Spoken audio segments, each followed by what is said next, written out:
దేవుని మీద ఆధారపడిన మన జీవితాల్ని ఆయన ఓడిపోనివ్వడం.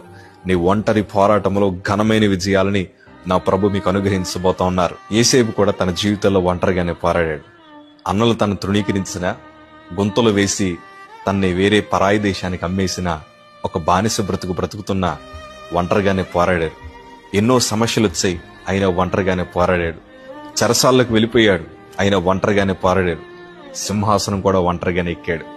దేవుడు అన్ని శ్రమల మధ్యన నడిపించినా గాని ఆ ఒంటరిగా ఉండేవారిని నా ప్రభు విడిచిపెట్టలేదయ్యా.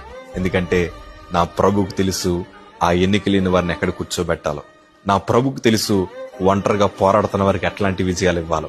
ఈ రోజు నీ పక్షాన్ని ఎవ్వరూ లేరనుకొద్దయ్యా. ప్రభు ఉన్నాడన్న సంగతి మర్చిపోద్దు. ఈ రోజు ఎవరూ నీ వెనకాల నిలబడలేదని బాధపడద్దయ్యా. ఆయన నీ ముందర నడుస్తున్నాడన్న సంగతి మర్చిపోద్దు. దేవుడు నీ ఒంటరి పోరాటంలో విజయాన్ని దయచేయబోతున్నారు. God bless.